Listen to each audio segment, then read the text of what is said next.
This is G for Yourself. Now, here's Gio. Hi, and welcome to Achieve for Yourself. We're always happy to have you here, no matter where in the world you are at this moment. Did you ever just ask why? Why do you do self-defeating things? Things like eat the oil tanker-sized tub of ice cream when you're supposed to be on a diet, or you max out another credit card when bill collectors are chasing you for payments on the other cards, or you act out in ways that sabotage your relationships. Well, our guest today is psychotherapist and author Susan Anderson, who says these self-sabotaging behaviors come from a side of our personalities most of us are not consciously aware of, the outer child.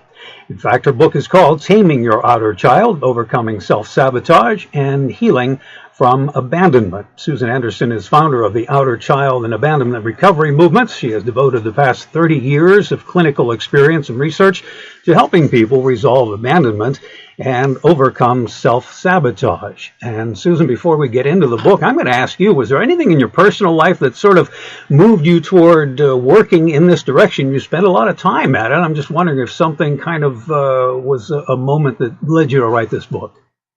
Oh, yeah, sure, John. In fact, a lot of our self-sabotage stems from abandonment. In fact, really the underlying source, the root system of self-sabotage is abandonment. But a lot of it is the self-sabotage that comes after we've been through disappointment in life, loss, disconnection, and we start to develop patterns of overeating, overspending, and the other things that you mentioned. And such a thing had just happened to me. The love of my life, my marital partner of 18 years, suddenly up and left me for another woman. And here I was, a psychotherapist, already very aware of how to recover from heartbreak, all the different tools and sort of the psychology of it. But what I had already learned about it wasn't enough to really make a huge difference. It was just so very painful and so very devastating that I began researching and working with other victims of abandonment trauma to see how we could experiment using different new tools that I was finding. And so in the course of that, not only was I struggling not to let this abandonment affect my future relationships, because very often that's what happens, but I was working on behalf of a lot of clients and workshop members to do the same. And so we developed a way of observing ourselves, gaining awareness, and making a dent in our behaviors so that we could overcome self-sabotage. Not just the self-sabotage from having gone through, an abandonment experience in life, but the self-sabotage that we've been lugging around with us since childhood, old habits, old patterns. Mm-hmm. Mm-hmm. I'm sure some of us are familiar with the work of John Bradshaw, who uses the phrase inner child in his work. I got a chance to interview John Bradshaw years ago. And I'm wondering, could we call the outer child a sort of a complement to the idea of the inner child? Well, yes, the inner child is all about your feelings, your needs, sort of the innocent, younger part of your personality, the child. And then you can think of your outer child as like the bratty older sibling of the inner child that's not content to feel and need. It wants to act out. It wants what it wants. It wants immediate gratification, and it wants to reduce tension and find pleasure. So the outer child is the behavioral part, and the inner child is the emotional part. So if someone has done inner child work, is it accurate to say that it's really incomplete? You need to do the outside work, too. You can't leave it at inner. Well, I have to say that doing inner child work is a terribly important thing to do, because what it is that it helps you to make a connection with yourself emotionally, so that when you feel a particular thing, you are in touch with it and you know how to administer it to yourself. Mm-hmm. The problem is, up until this point, we've had a problem identifying sort of the third voice of the personality. That is the part of the child self, namely the outer child. We've had, up until now, we haven't been able to identify that part. So when we've tried to love our inner child, we've kind of had to, take the bad part with the good part. So we've sort of said to ourselves, oh, I love you, to yourself. I love you, but I wish you weren't such a basket case. I wish you would stop sabotaging the relationship. I wish you wouldn't eat so much, So we've loved ourselves according to the inner child work, but secretly we were harboring resentments toward what we thought was the inner child for all the self-sabotage. So what the outer child does is it lets you kind of blame the bad behavior on an outer part of the personality, the outside, this outer child, so that you can love unconditionally, radical unconditional love. You can give that to your inner child. So it really is still inner child work, but it just adds, this extra element that allows you to really love your inner child more unconditionally, because you can blame, the bad behavior on the outer child outside of the self. Mm-hmm. You're right that we all have abandonment fear. Are we just wired that way, or does conditioning come into play? How does that work? I think it's primal, and I think it's also the glue that holds us together. We all have abandonment fear. Some of us are conscious of it, some of us are not, because life may not trigger it in our adult lives. But we all survived childhood. We all had to separate from our parents. We all had to go to school and be on our own. We all had friends disconnect from us, and we had to move about and get in and out of relationships. So we all know how scary it is to feel that maybe somebody doesn't like us, or somebody needs to move away from us, or whatever. We all have had experiences where we know what that feels like. Not all of us feel it as keenly as others, but it is the underlying fear that makes us human. So you could be an adult who doesn't have any particular fear of abandonment. You're very confident and very sure that everyone likes you and everything's going well.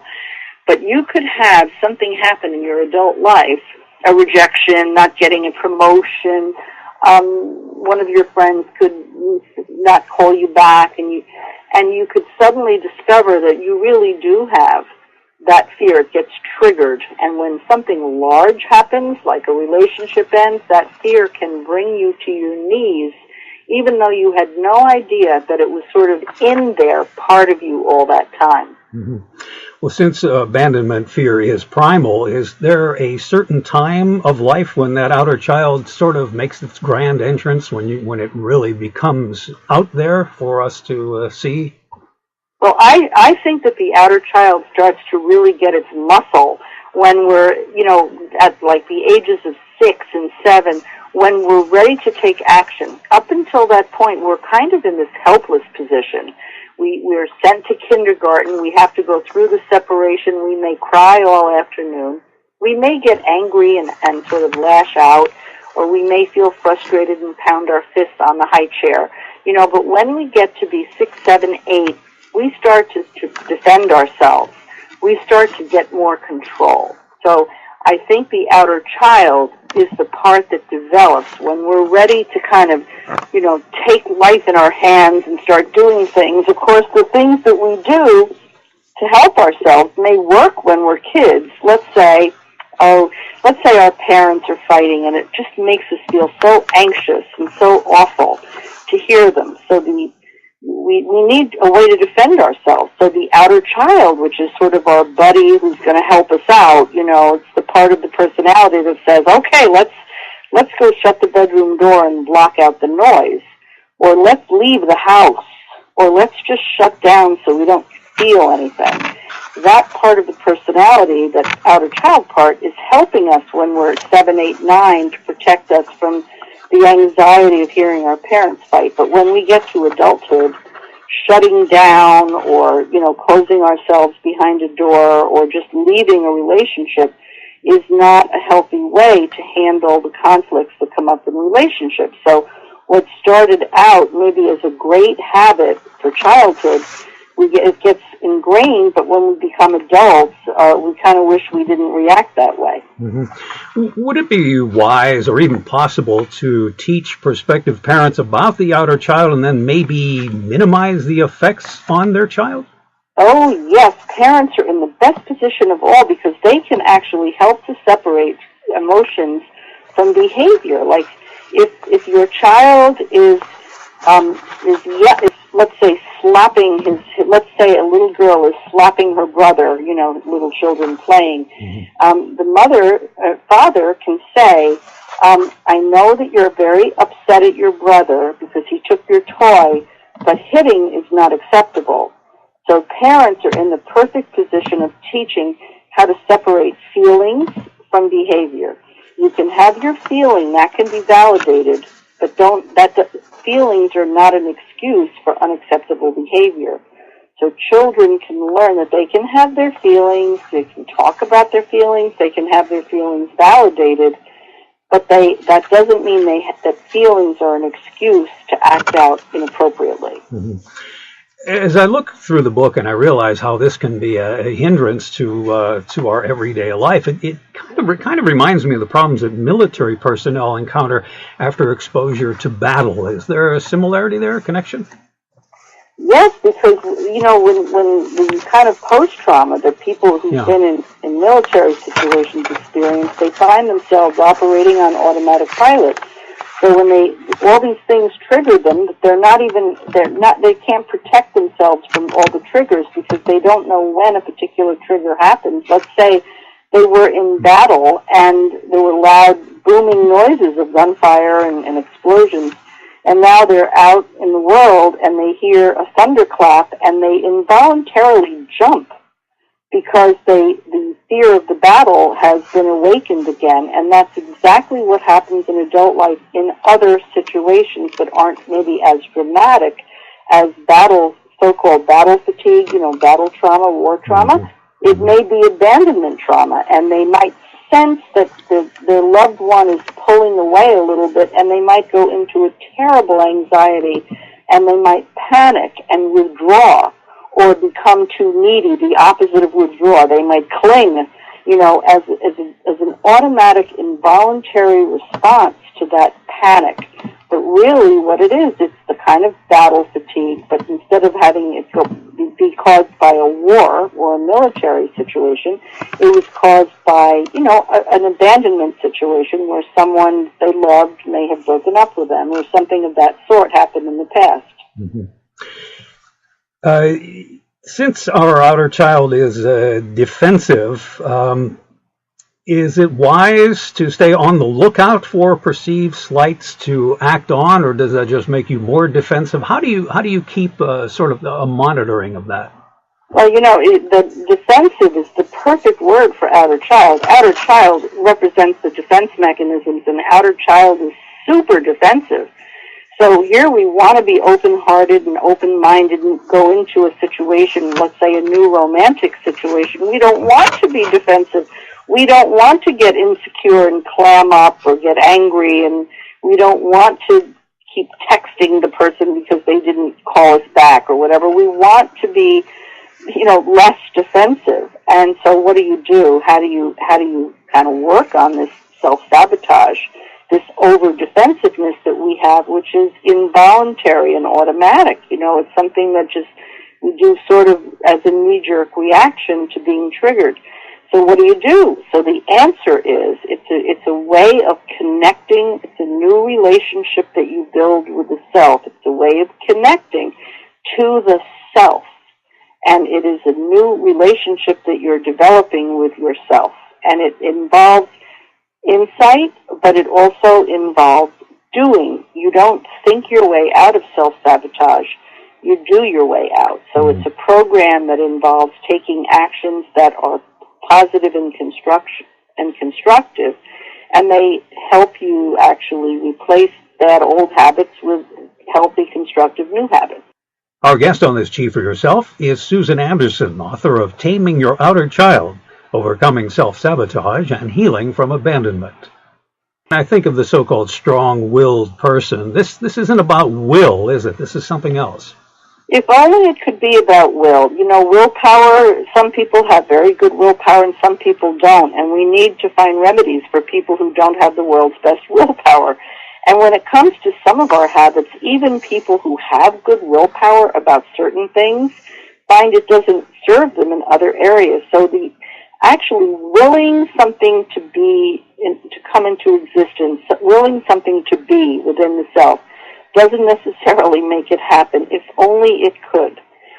So what we need to have is a stronger adult self the muscle in the adult mind needs to be able to take command so that it can really administer to the needs of the inner child so that you're emotionally connected internally, so that your outer child isn't triggered into all of these behaviors.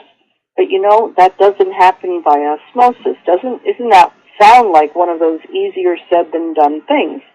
And it is not something that you can just, again, will into action. You have to actually, follow a program of steps that are set out for you to actually help you strengthen that part of the mind that can actually guide you toward the direction of your goals instead of, falling into your usual patterns of self-sabotage. Society has given us many cliches to suggest that we get on top of our feelings, get a grip, pull yourself together, and my favorite from childhood, snap out of it. Why do we have so much trouble with the idea of going inside and actually doing the work? It is really true, and the things that are the hardest to do are those very things that you mentioned, snap out of it. Another one that's very difficult to do is when people say, you should love yourself, or how about this one? Yeah. Happiness comes from within. These things are very true that we can certainly agree with the wisdom of them, but how do you do them? They really are these nebulous things that just sort of wishful thinking, that people just think, oh, they're giving you great advice, snap out of it, as if you really could do that. So since they're easier said than done, there has to be a way to actually take yourself in hand and administer to yourself emotionally so that you don't snap out of it, but you do your way out of it. You gradually work your way out of it. There are tools that you can employ, but you have to use the tools. You don't just snap out of it magically. You have to use the tools to actually work your way out of, let's say, a depression or a slump where you haven't had a relationship in a long time, or you haven't been productive at work for a while, where you can actually use the tool to bring yourself out of a pattern of behavior where you might be too passive and life is passing you by and get you more active. There's a doing process involved. Yeah, speaking of tools and the doing, there are a lot of tools in the book. When we realize a negative feeling is coming on, we get that feeling, is there anything we can do in the moment to catch ourselves or maybe even lessen the impact? It's a wonderful thing when we can feel emotion coming on. Very often it's after the fact. We realized that we broke our diet, but we didn't know it was coming. We didn't know what was happening. The next day we say, why did I do that? I have been so good, and then all of a sudden I ordered dessert. I don't know what came over me. I had no idea I was going to just eat 2 pieces of cake for dessert. Very often we have to go back and figure out, what could I have been feeling? Oh, yes, I know. I was feeling a little disappointed in the way the conversation was going. I wasn't feeling that my thoughts and my feelings were being recognized, and I guess it triggered, those old feelings that I have of being invisible and not being able to come through. So, you work your way backwards, but if you can catch yourself while you're having an emotion, and you actually can identify it when it's happening, such as you're at dinner and you realize that you're disappointed because your feelings are being ignored by the other person, you have 2 options. You can either be better at communicating your needs to the other person in hopes that maybe you can get your needs met, or you can say, I'm not getting my need met in this moment. I have to attend to my inner child. I have to attend to that part of me that is feeling disappointed and sort of lost and lonely and invisible. I have to make that part of me feel at least I find me special. I find my feelings important. I have to connect with that part of myself. So that if you can make that connection, you're 50% there in terms of not, let's say, ordering the 3rd glass of wine, because you're making that connection.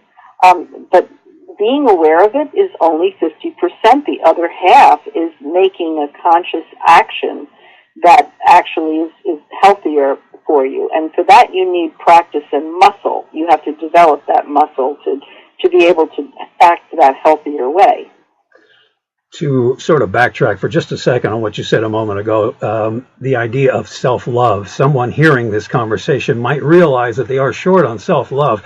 And I've had a lot of people say to me, I got to love myself more. What do you say to the type of person who really doesn't have any idea of where to start the process of self-love? Well, I think it leaves most people blinking when they hear somebody say, you need to love yourself more. And when people realize, I don't love myself enough, I think it leaves us very lost as to how we're supposed to be able to do that. And we have all these silly remedies, like standing in front of a mirror and reciting, I love you very much. But, those things, we've tried those things for the last 20 years, and they are not effective, and people are still looking for that way of loving ourselves.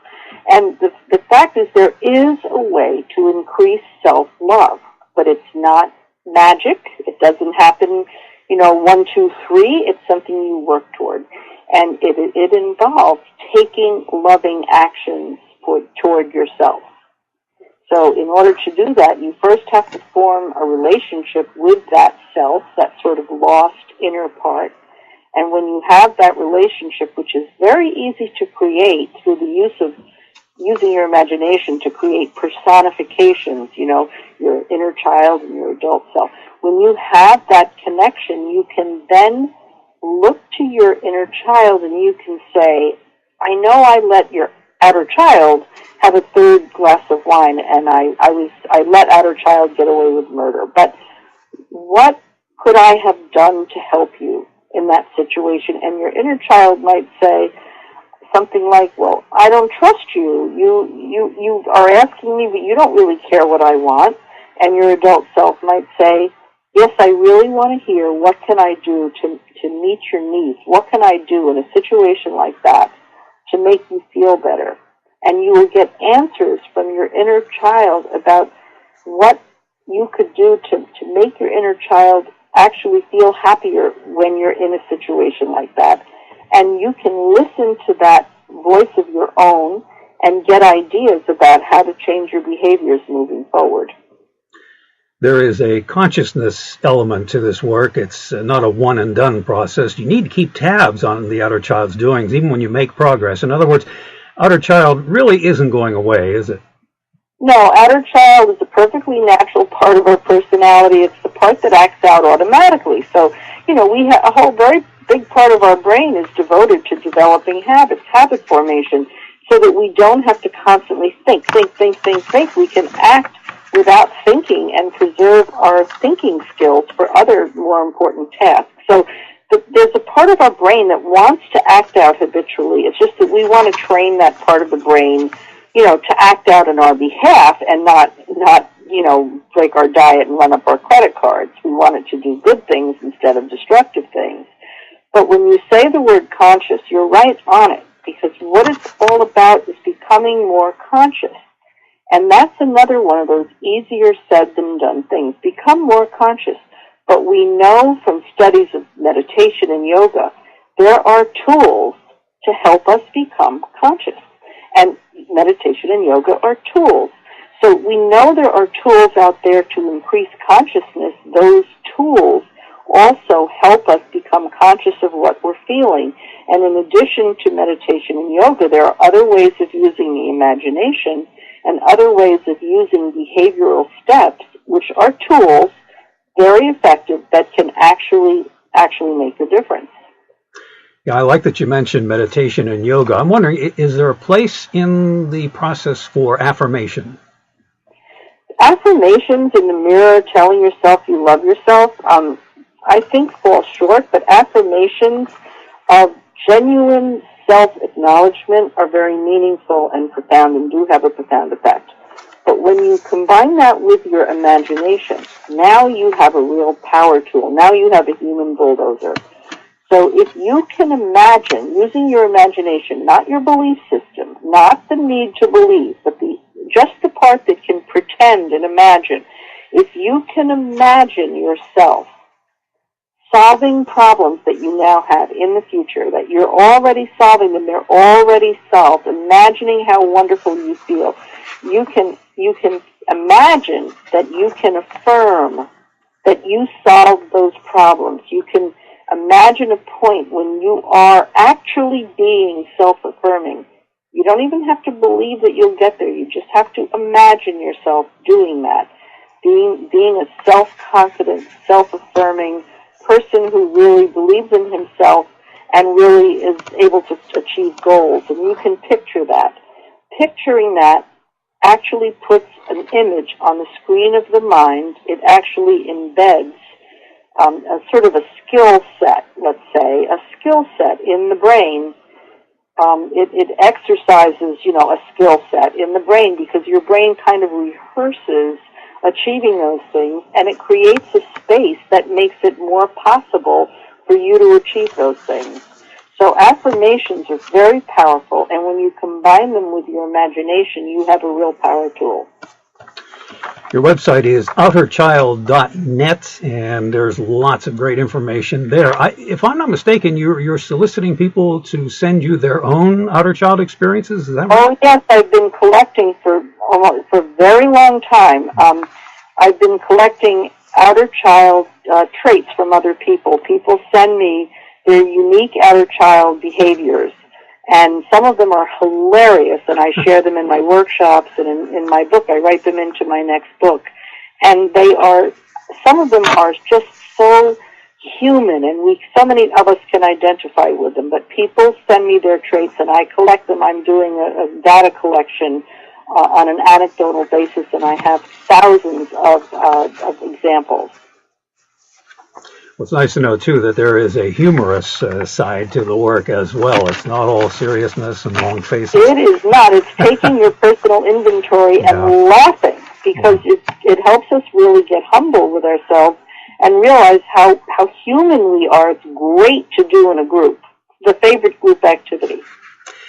The book is Taming Your Outer Child, Overcoming Self-Sabotage and Healing from Abandonment, from Susan Anderson. Susan, thanks so much for a great book and all the great input today. I hope you'll give us a return visit at some point. Keep us updated on your work. You'll be very welcome.